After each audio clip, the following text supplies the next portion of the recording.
তো 60 বছরের মানুষ, আমি কিন্তু এখনো বাঙ্গা বাঙ্গিত গেছি না। আমার কথা হইলো যতখান সইয়া সইয়া আমি যতখান উন্নয়ন করতাম পারি, কিন্তু আমার যদি আপনারা বাধ্য করেন, আমি কিন্তু আর আগামীবার এমপি হইবার লেগে না। আপনারা মনে করেন না যে আমার ভোটের চিন্তা আমি করি যে আগামীবার নিয়ে এমপি কোন দিব। আমি কিন্তু একবারে ইউনের মতো আগামীবার মনে হয় না আমি আর এমপি তাইমু করিয়া, কিন্তু এই 5 বছরে আমি যা পারি খামড়াই তুই যে মিডিয়া, যাতে মানুষে বুঝে যে কিছু বালা মানুষের এলাকায় লোক নাগাদ মাদক আমি কইয়া গেলাম। আপনি কিন্তু পরে প্রশাসন পাঠাইম, আমারই ক্ষমতা আছে কিন্তু না, আপনি বুঝতেছেন। আপনারা যারা মালিক আছে, আমারই কেন 80 লাখ টাকা গেছে, 81 লাখ টাকা গেছে, এটা আমার বহুত কষ্টের পয়সা গেছে। আমি কইয়া যাইতেছি, আপনারা আল্লাহর রাস্তা আপনার কাছে চাই, মানুষের কষ্ট দিন না, গন্ধ দিন না।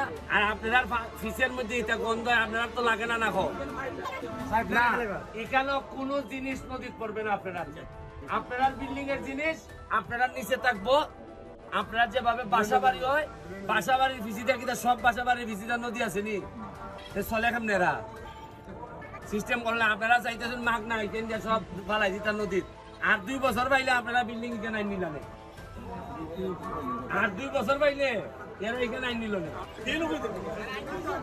আর ড্রেন ড্রেন ট্রেন এটা পৌরসভায় বলতো আপনার কাছে ট্যাক্স নেয়, পৌরসভায় নিব আপনার ট্যাক্স দিয়ে, ড্রেন দিয়ে দিব, আপনি এই দিকে লাইন নিবা। কিন্তু নদী নষ্ট করা কোনো আইনে আপনারা কিন্তু পরে পানিশমেন্টও করবা। কারণ এটাই লেগে যে কোনো সময় সে মোবাইল কোড করতে পারবো এই জায়গা।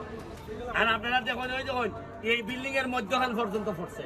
তারপরে আমি মনে করি তা নিজের মানুষ সব আমি সইয়া সইয়া করতেছি, আস্তে আস্তে মানুষের ক্ষতি না করিয়া। কিন্তু আপনারা যদি বাধ্য করুন, আমি কিন্তু কইয়া আবারও কইয়া গেলাম, আমি কিন্তু আগামীবার এমপি হইবার সম্ভাবনা খুব কম। আমি ভোটের লেগে বুঝেছি না, আমার যে পরিমাণ মানুষ আমার চিনা হয়েছে আমার এলাকা, এরপরে আমার আর নেতা হইবার আমার আগ্রহী বেশি। আমি আল্লাহর রাস্তায় আপনার কাছে চাই, আমাদেরকে সহযোগিতা করুন, বাধা হইয়া দাঁড়াই না। কারণ আপনি আমার জানাজাত থাকবো, আমি আপনার জানাজাত থাকবো, তাও অন্তত নিজের পরবর্তী প্রজন্মটারে দেখাই দিয়া যায়।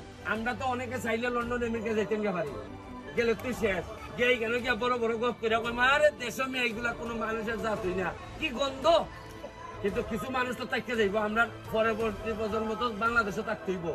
ঠিক আছে।